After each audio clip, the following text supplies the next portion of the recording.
बेटा आज जो अपन चैप्टर स्टार्ट कर रहे हैं, मतलब जो इंपॉर्टेंट क्वेश्चन की जो सीरीज चल रही थी उसमें सेकंड जो पार्ट ले रहे हैं वो है प्रायिकता वाले क्वेश्चनों में। प्रायिकता वाले क्वेश्चनों में कुछ भी नहीं है बेटा, 2 क्वेश्चन आएंगे आपके, या हो सकता है एक क्वेश्चन भी आता है 3 नंबर का, मतलब एक क्वेश्चन तो आपको मिलेगा ही प्रायिकता का। इसमें कुछ भी खास नहीं, केवल आपको एक फॉर्मूला याद करना है प्रायिकता का। जैसे ही आप प्रायिकता का फॉर्मूला याद करते हैं ये चैप्टर कंप्लीट हो जाता है, और आपको फॉर्मूला हर क्वेश्चन के अंदर करके आना है। देखना प्रायिकता का फॉर्मूला क्या है, और उससे फिर ये वाला क्वेश्चन करेंगे। पहले मैं प्रायिकता का फॉर्मूला लिख देता हूं। प्रायिकता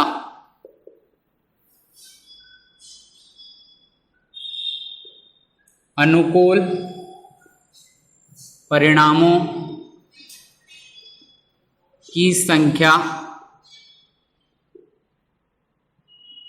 बटे कुल परिणामों की संख्या। बेटा ये फॉर्मूला याद करना है प्रायिकता के अंदर। जैसे ही क्वेश्चन के अंदर आपको दिखे प्रायिकता, तो ये फॉर्मूला तो लिख के आना है, अनुकूल परिणामों की संख्या बटे कुल परिणामों की संख्या। प्रायिकता का फॉर्मूला है। अच्छा, प्रायिकता क्या होती है? प्रोबेबिलिटी, मतलब चांस जो भी होता है, चांस किसी के पास। अभी अपन समझेंगे, 2-3 क्वेश्चन करेंगे उससे। देखना क्या है, एक पासे को फेंकने पर सम अंक आने की प्रायिकता। सबसे पहले बात आती है पासा क्या होता है। पासा सबने देख रखा है, डाइस, जिसके ऊपर टोटल अंक कितने होते हैं? 6। 1 2 3 4 5 6, इस टाइप से डाइस होता है, पासा होता है। एक पासे को फेंकने पर सम अंक आने की प्रायिकता। सम अंक का मतलब है जिसमें 2 का भाग जाए। अब ऐसी संख्या, एक पासे को आपने फेंका तो सिंपल सी बात है, या तो 1 आएगा, 2 आएगा, 3 आएगा। तो आपको ऐसे चांस बताने हैं जिससे सम अंक आए, जिसमें 2 का भाग जाए। तो सबसे पहले तो आप ऐसा लिखेंगे टोटल कितना है, इसके अंदर कुल कितने हैं। एक पासे के अंदर टोटल कितने होते हैं, तो पासे के अंदर टोटल कितने होते हैं? 1 2 3 4 5 6। तो यहां हल स्टार्ट कर रहे हैं। एक पासे को कुल परिणाम कितने हो जाएंगे? कुल परिणाम होंगे 6। जब भी एक पासे को फेंकते हैं, एक पासा बोल रहा हूं, और एक बार फेंक रहे हैं, 2 बार भी नहीं फेंक रहे, एक बार, तो कितने बनते हैं? 6 टोटल। 1 2 3 4 5 6। ठीक है, अब आपसे पूछ रहा है सम अंक आने की प्रायिकता। सम का मतलब है जिसमें 2 का भाग जाए। तो सम अंक कौन कौन सा आ सकता है? देखना, या तो 2 आ सकता है, या 4 आ सकता है, या 6। सम अंक कौन कौन से हैं? 2 है, 4 है, 6। तो सम अंक आने की, सम अंक आने, सम अंक कौन कौन से हैं? 2 4 6। कुल परिणाम थे 6, और सम अंक कौन कौन से आ सकते हैं? तो 2 आ सकता है, 4 आ सकता है, 6 आ सकता है। बस अब कुछ भी नहीं करना है इसमें। प्रायिकता की जगह प्रायिकता फॉर्मूला, कुल परिणाम कितने? टोटल कितने होते हैं इसके ऊपर? 6। तो ये 6 टोटल कितने बेटा? 6। जिसकी भी बात करेगा टोटल कितने हो गए? 6। अनुकूल परिणाम का मतलब है जो आपसे पूछ रहा है, क्या पूछ रहा है आपसे? सम अंक आना। सम अंक आने के कितने चांस है? सम अंक आने के कितने चांस है? 3 चांस। या तो 2 आ सकता है, या 4 आ सकता है, या कितना आ सकता है? 6। तो सम अंक आने के कितने चांस है? 3। ये 3 आएगा समझ में। जिसकी भी बात करेगा, पासा बोलेगा तो पासे के टोटल, नीचे तो आएगा कुल का मतलब टोटल कितने थे पासे के ऊपर? 6। ये 6। अब पूछ किसके बारे में रहा है? सम अंक आने के चांस, सम अंक आने की प्रायिकता। तो सम अंक आना कितना आ सकता है? एक तो सम होता नहीं है, तो 2 होता है, 4 होता है, 6 होता है। तो ये पासे के ऊपर यही है, तो 2 4 6 इसमें से आ सकता है। तो कितने चांस है? 1 2 3, ये 3 ऊपर। अनुकूल परिणाम कितने हैं यहाँ पर? 3। ऐसे कट रहा है तो इसे काट सकते हैं। 3 एकम 3, 3 2 6, 1/2। यही क्या है? अपना आंसर है। ये अपना क्वेश्चन कंप्लीट हो गया। ठीक है, एग्जाम्पल नंबर 5 देखने क्या है। एक सिक्के को एक बार उछाला जाता है तो पट आने की प्रायिकता। अब जैसे ही आपको दिखा ये प्रायिकता दिखते ही आपके दिमाग में आना चाहिए फॉर्मूला क्या था? अनुकूल परिणामों की संख्या बटे कुल परिणामों की संख्या। तो ये तो लिखना है। जैसे प्रायिकता दिखेगा आप लिखोगे अनुकूल परिणामों की संख्या बटे कुल परिणामों की संख्या। अब क्वेश्चन के ऊपर थोड़ा दिमाग लगाते हैं। एक सिक्के को एक बार उछाला जाता है। सिक्के को कितनी बार उछाल रहे हैं? एक बार उछाल रहे हैं। तो कुल कितने बनेंगे? कुल की बात करते हैं, कुल परिणाम कितने बनेंगे? जो सिक्के को एक बार उछालते हैं तो टोटल कितने बनेंगे? सिक्के को एक बार उछालेंगे तो 2 ही चीजें बनेंगी, या तो पट बनेगा, या क्या बनेगा? चित बनेगा। अरे के बात समझ में, जब भी आप सिक्के को उछालते हैं या तो पट आता है या चित आता है, तो टोटल कितने बनते हैं? 2। जो भी बात करी, जैसे पासा था, पासा लिखा हुआ था क्वेश्चन के अंदर, तो पासे के अंदर टोटल कितने थे 6। अब सिक्के को बोल रहा है एक बार उछालते हैं, ध्यान रखना एक बार। आगे सवाल आएगा जब 2 बार भी उछालेंगे और 3 बार भी उछालेंगे, इसमें हमने प्रैक्टिस करी होगी। अभी बात करें एक बार उछालते हैं, तो एक बार उछालते हैं तो कितने बनते हैं 2, या तो पट बनेगा या चित बनेगा, तो कुल परिणाम कितने हो गए 2। इतना आया समझ में, कुल लिख लिया। अब बात करते हैं क्या पूछ रहा है आपसे। अब आपसे पूछ रहा है पट आने की प्रायिकता, मतलब पट आने के चांस। तो अनुकूल परिणाम लिख लेते हैं, या लिख सकते हैं पट आने के चांस कितने, अनुकूल परिणाम।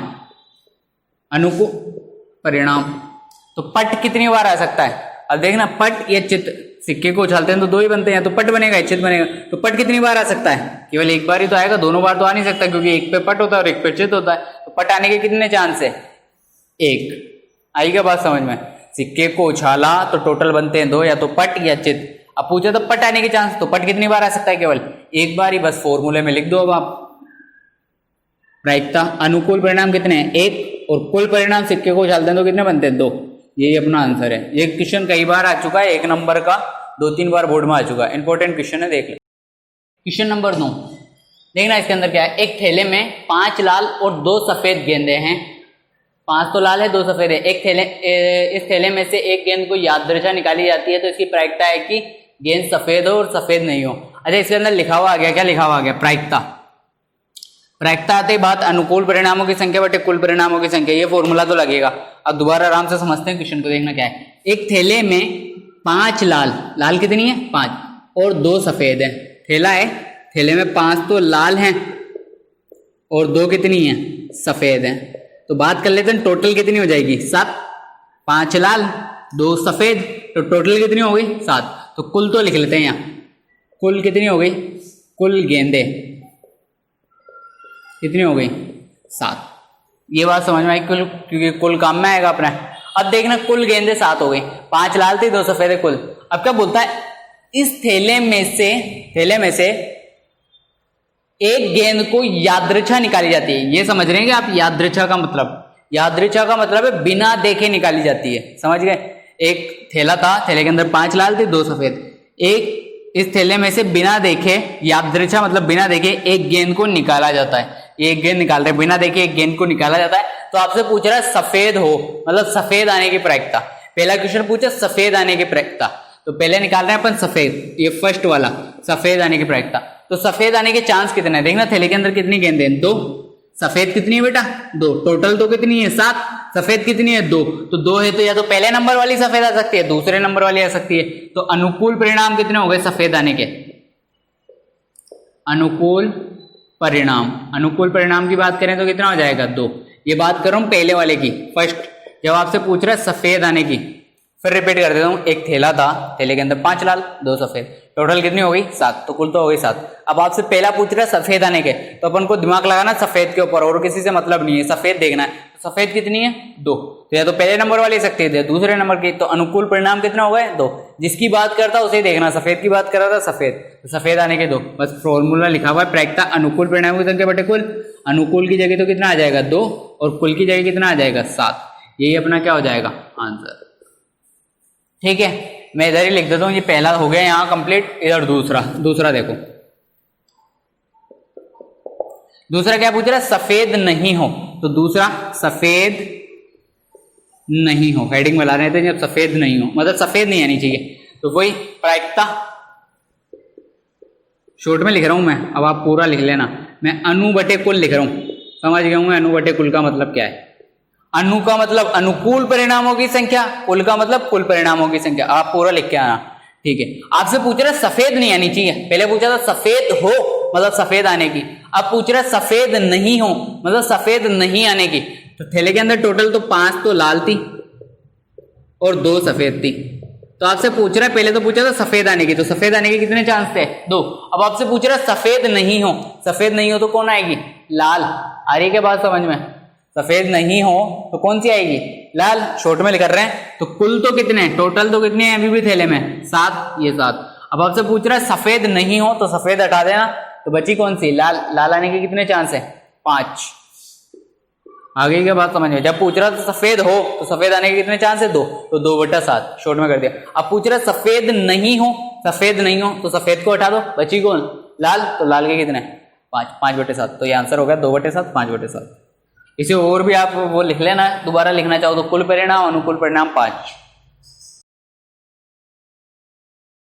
लेते हैं क्वेश्चन नंबर चैप्टर नंबर 9 निर्देशांक ज्यामिति। इसके अंदर एग्जाम्पल नंबर 5 देखना, बड़ा इंपॉर्टेंट क्वेश्चन है ये आता है 5 नंबर का क्वेश्चन, और 2019 के अंदर भी ऐसा ही क्वेश्चन आया था। देखना क्या है, सिद्ध कीजिए कि बिंदु, सिद्ध करना है कि बिंदु -2, -1, -1, 1, 5, -2, 4, -1 एक आयत के शीर्ष है। ये आपको सिद्ध करना है कि ये आयत के शीर्ष है, मतलब आयत के शीर्ष का मतलब आयत के कोने हैं। तो आपको इसे आयत सिद्ध करना है कि ये आयत के शीर्ष है कोना है। तो समझते हैं, आपको 4 बिंदु दे रखे हैं, तो इस टाइप से इसका चित्र बनेगा। एक आयत बनानी है, या आयत,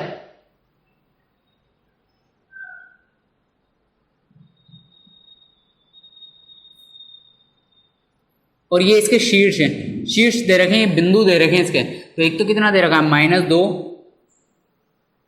-1, -1 और 1, 5, -2 और 4, -4। अच्छा, आपको इसी क्रम में लेना, क्रम का बहुत इंपॉर्टेंट है इसमें। अगर क्रम सही से नहीं हुआ तो आंसर में दिक्कत आएगी। देखना -2, -1 था, तो इसके पास में -1, 1 लेना है, आगे वाला -1 और 1, फिर 5 और 2 था, तो ऐसा नहीं इधर ले लिया मैंने, फिर इसी क्रम में यूँ चल रहा है क्रम। तो 5, -2, फिर आगे वाला कितना है 4, -4। आयत के शीर्ष है, आयत के शीर्ष का मतलब आयत के कोने, ये वाले बिंदु हैं। तो आपको सिद्ध करना है कि चारों जो शीर्ष है ना, ये चारों बिंदु जो हैं 1, 2, 3, 4 ये आयत बनाते हैं, ये आपको सिद्ध करना है। तो बात आती है कि आयत क्या है, सबसे इंपॉर्टेंट। तो आयत की बात करते हैं अपन कि सर आयत क्या है। तो आयत क्या होती है, जिसके आमने सामने की भुजाएं बराबर होती हैं, उसे क्या कहते हैं, आयत। इसे सिद्ध करना है कि ये आयत है, ये चारों कोने मिलकर आयत बनाते हैं, ये चारों शीर्ष मिलकर क्या बनाते हैं, आयत। तो आयत प्रूफ करने के लिए सबसे इंपॉर्टेंट कि आयत की डेफिनेशन क्या होती है। आयत क्या होता है, जिसके आमने सामने की भुजाएं बराबर होती है। अगर आपसे मैं पूछूं कि 5, ये 5 और ये 2 और ये 2, क्या ये आयत है क्या, तो आप बोलोगे हाँ सर ये आयत है। क्यों, क्योंकि सर इसके आमने सामने की भुजाएं कितनी है, 5, 5, इसकी कितनी है 2, 2। आपसे ये पूछ लिया जाए कि बेटा ये आयत है क्या, तो आप बोलोगे हाँ सर ये आयत है। क्यों, क्योंकि इस वाली सामने वाली भुजा का मान कितना है 3, और इधर वाली नीचे वाली भुजा का मान कितना है 3, इधर वाली भुजा का मान कितना है 1, आमने सामने की भुजाएं कितनी है बराबर। अच्छा, इसमें आप बता सकते हैं कि ये आयत है क्या, नहीं बता सकते। क्यों, क्योंकि भुजाओं का मान ही नहीं पता। ये तो कोने पता है, सर हमें शीर्ष पता है ये वाले, ये थोड़ी पता है कि इस भुजा का मान कितना है, ये वाली 7 है या 8 है, कितनी है। तो अपन को क्या करना है, इसमें भुजाओं के मान निकालने हैं। इसमें 4 करेंगे, इस वाली भुजा का मान निकालेंगे, इस भुजा का मान, इस वाली भुजा का मान और इस वाली भुजा का, 4 भुजाओं के मान निकालेंगे। और अगर आमने सामने की भुजाएं बराबर आ गई तो इसे क्या बोल देंगे, आयत। तो पहले नामकरण कर लेते हैं। मैं इस बिंदु को नाम दे देता हूं A, इसे नाम दे दिया B, इसे नाम दे दिया C और इसे नाम दे दिया D। तो अपन किस किस भुजा का मान निकालेंगे, A से B का, B से C का, C से D का और D से A का। तो मैं एक समझा देता हूं, अलग से देखना। सबसे पहले भुजा AB का निकालते हैं, तो चित्र अलग से बना लेता हूं, हल AB का निकाल रहे हैं। तो सबसे पहले AB के लिए देखना चित्र, केवल A और B को ले रहे हैं, ये A और ये B। मान कितना दे रखा है, -2, -1, A का मान तो ये है, और -1 और ये 1, ठीक है। तो AB निकाल रहा हूं, किस भुजा का मान निकाल रहा हूं, AB का, A से B का। अब ये बेटा देखो इंपॉर्टेंट क्वेश्चन चल रहे हैं और मेन चल रहा है 10वीं क्लास के लिए। अभी मैं चैप्टर कैसा नहीं है, स्टार्टिंग से पढ़ा रहा हूँ, जो मेन इंपॉर्टेंट क्वेश्चन है वो पढ़ा रहे हैं। तो जो बच्चे नए हैं, जिन्होंने नहीं पढ़ रखा, उन्हें अपन दोबारा ये 10 दिन इनके बोर्ड एग्जाम की तैयारी करा दे, फिर दोबारा से अपनी जो सीरीज चल रही थी, एक एक चैप्टर को बिल्कुल बेसिक लेवल से लेकर लास्ट तक लेकर चलेंगे। तो अभी जिन्होंने पढ़ रखा उन्हें पता होगा दूरी सूत्र कैसे लगते हैं, कैसे करते हैं। तो देखना, दूरी सूत्र लगाते हैं इन दोनों के बीच में। तो दूरी सूत्र क्या है, दूरी निकालने के लिए x2 माइनस x1 का होल स्क्वायर। जो बच्चे नए हैं, जिन्होंने नहीं पढ़ रखा, 9th क्लास के हैं या 10th क्लास में अभी आए हैं, उनके लिए दोबारा से स्टार्ट किया जाएगा। ये चैप्टर बेसिक लेवल से किया जाएगा। ये अभी जो बच्चों के एग्जाम 10th क्लास 2020 के जो बच रहे हैं, उनकी तैयारी कराई जा रही है। ये दूरी सूत्र, ठीक है। अब इसमें दूरी सूत्र कुछ भी नहीं है, दूरी सूत्र याद कर लेना, x2 माइनस x1 का whole square, y2 minus y1 का होल स्क्वायर, ये फॉर्मूला है। अब इसे क्या बोल देंगे, x1 y1 पता है आपको, इसे क्या बोल देंगे x2 y2। पहले वाले को x1 y1, दूसरे वाले को क्या बोल देंगे x2 y2। आगे क्या बात समझ में। अब बस फॉर्मूले में मान रूट की जगह रूट,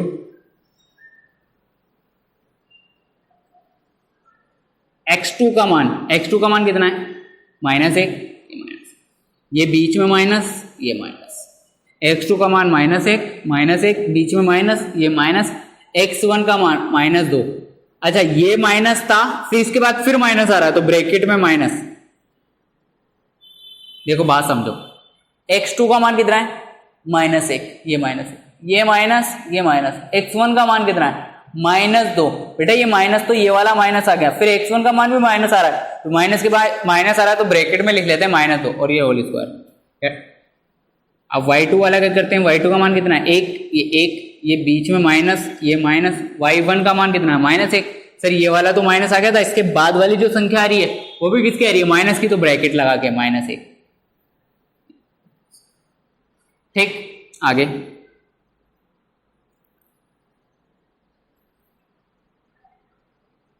-1 कैसे ब्रैकेट खोल लेते हैं, माइनस माइनस क्या हो जाएगा प्लस, माइनस माइनस प्लस, और ये दो ऐसे कैसे।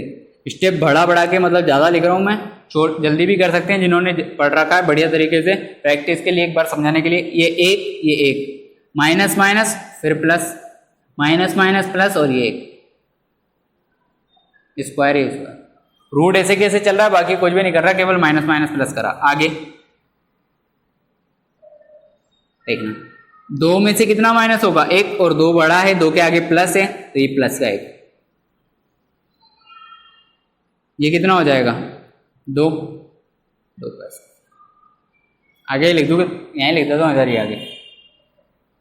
1 का स्क्वायर कितना होगा बेटा, 1 का स्क्वायर करेगा कितना आएगा 1, और 2 का स्क्वायर कितना आ जाएगा 2 का स्क्वायर 4, दोनों को जोड़ा कितना आ जाएगा √5।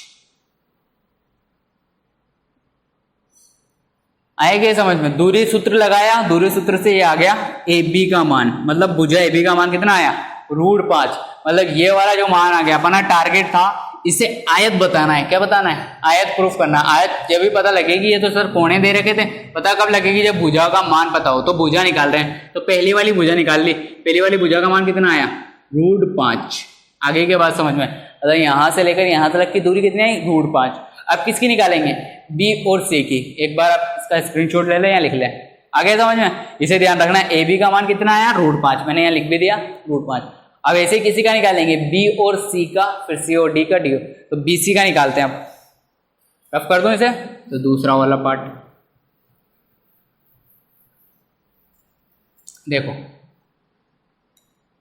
अब आगे चल रहा है, इसके नीचे लिखना BC। चित्र बना देता हूँ अलग से, BC वाला अलग अलग बनाएंगे तो कंफ्यूजन नहीं होगा, पहली बार जो पढ़ रहे हैं। BC, ये B और ये C। B का मान देखना जी कितना है -1 और 1, और C का मान कितना है 5 -2। लिख दिया दोनों के बिंदुओं के निर्देशांक। ठीक है, अब वही B और C की दूरी निकाल रहे हैं, तो ये लिख देंगे BC, और वही दूरी सूत्र।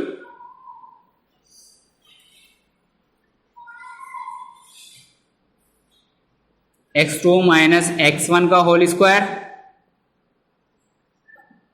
y2 माइनस y1 का होल स्क्वायर।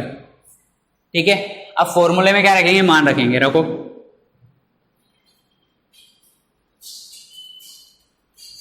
x2 का मान देखना।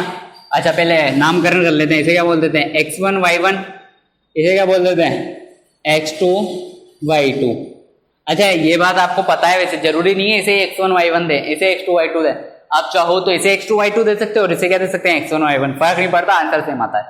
आ गया x1 y1, B और C की बात करें तो x1 y1 x2 y2। फॉर्मूले में मान रखना है ना, x2 लिखा हुआ है तो x2 का मान कितना है 5, ये 5 माइनस, ये माइनस बीच में माइनस माइनस। x1 का मान कितना है -1, तो ब्रैकेट लगा के ये -1 ब्रैकेट बंद।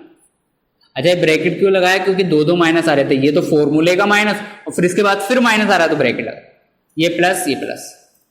y2 कितना है -2, ये माइनस। ठीक, y2 का माइनस हो, ये माइनस फॉर्मूले का, ये माइनस, y1 का मान कितना है 1, तो ये डायरेक्ट 1। आगे रूट ऐसे कैसे, ब्रैकेट 5 माइनस माइनस क्या हो जाएगा प्लस, माइनस माइनस प्लस, और ये 1। ठीक है, इस वाले को भी लिख लेते हैं, आगे कर लेंगे। ये कर लो, -2 -1 कितना हो जाएगा, लिख लेते हैं, अभी आगे कर लेंगे। ये वाला ऐसे कैसे लिखा, केवल माइनस माइनस। अब कैलकुलेशन देखो,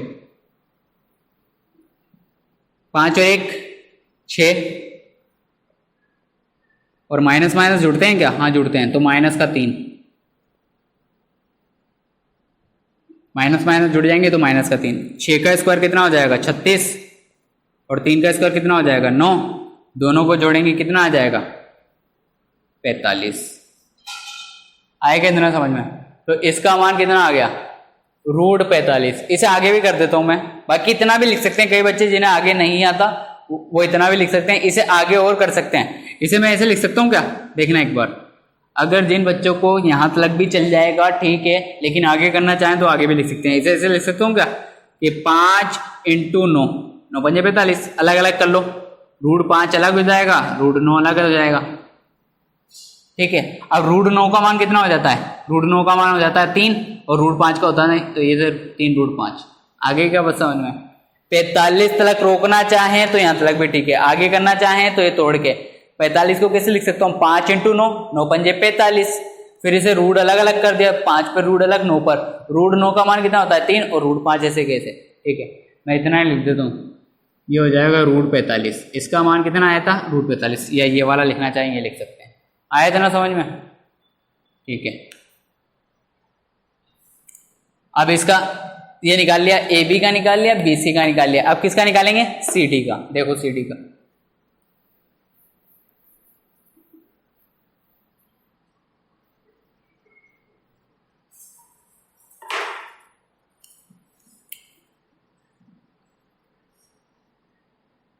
अलग से फिर दोबारा चित्र बना लेते हैं ताकि कंफ्यूजन नहीं हो। अब C और D का, C का मान कितना है 5 - 2, 5 - 2, और D का मान कितना है, ये तो C की वैल्यू थी और ये D की कितनी है 4 - 4। ठीक है, किस किस का निकाल रहे हैं C और D का, तो ये CD, यहाँ लिख दिया CD। ठीक है क्या, ठीक है। अब वही नामकरण, इसे x1 y1, इसे क्या नाम दे दोगे x2 y2। ठीक, नाम दे दिया, फॉर्मूला वही दूसरे सूत्र मान रख रहे। x2 का मान कितना है 4, ये 4 समझ गए होंगे, 2 करा दिया, थोड़ा स्पीड से जल्दी करा। x2 का मान 4, ये माइनस, x1 का मान कितना 5, ये 5, y2 का मान -4 -4 माइनस, ये माइनस, y1 का -2। अच्छा डायरेक्ट कर रहा हूँ, ये माइनस ये माइनस, y1 का कितना है -2, माइनस ये -2 आएगा, फिर माइनस माइनस प्लस बन जाएगा, तो ये 2 आप कर लेना, आप ब्रैकेट बना के फिर माइनस माइनस प्लस हो जाएगा। आगे ये कितना आ जाएगा, ये √1 बचेगा, माइनस का 1, ये वाला कितना बचेगा माइनस का 2, क्योंकि 4 बड़ा, 4 के आगे माइनस है, पहले 4 में से 2, जो भी 1 का स्क्वायर 1, 2 का स्क्वायर 4, कितना आ जाएगा √5। समझ गए, दूसरे सूत्र लगाया और आ गया, तो ये वाला कितना आ जाए √5। ठीक है, अब एक लास्ट और बच रहा है, किसका मान निकालेंगे A और D का, तो A और D का और निकाल लेते हैं।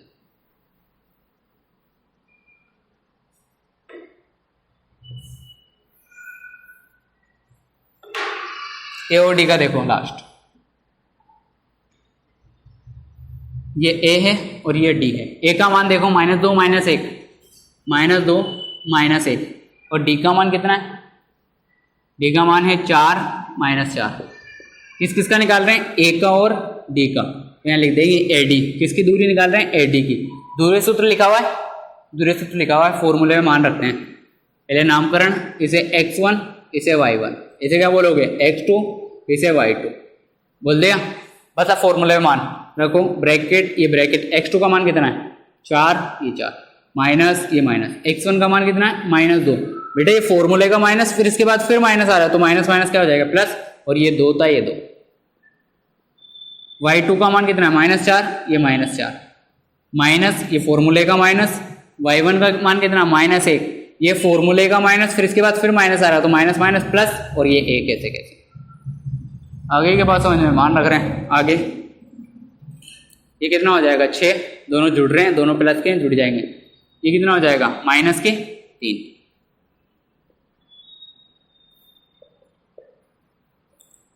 6 का स्क्वायर 36 और 3 का स्क्वायर 9, ये कितना हो जाएगा 45। अब आगे मैंने समझा दिया था वो कैसे आएगा, तो ये आ गया √45। अच्छा, अब कोई बता सकता है कि ये आयत है या नहीं है? हाँ आयत है। क्यों है? देखो अपन ने चारों मान निकाल लिए। इस वाले का निकाला √5, इस वाले का √45, इस वाले का √5 और इस वाले का √45। आमने सामने की भुजाएं बराबर आ रही है क्या? आमने सामने की भुजाएं क्या हो गई? बराबर। √5 √5 √45 √45, आमने सामने की भुजाएं बराबर, तो ये क्या हो जाएगा आयत। अब इसके आप निकालना चाहो तो विकर्ण निकाल लेना, आगे नहीं करेंगे। निकाल ये विकर्ण, ये वाला ए से सी, AC निकालना चाहो तो AC भी निकाल सकते हो, A और C को देखना है, और एक B और D निकालना चाहो तो BD भी निकाल सकते हो। ठीक है, बाकी इतना भी काफी है। तो ये लास्ट में लिख देना, अतः ये चारों शीर्ष मिलकर क्या बनाते हैं? आयत बनाते हैं। ये आयत के शीर्ष हैं। ठीक है।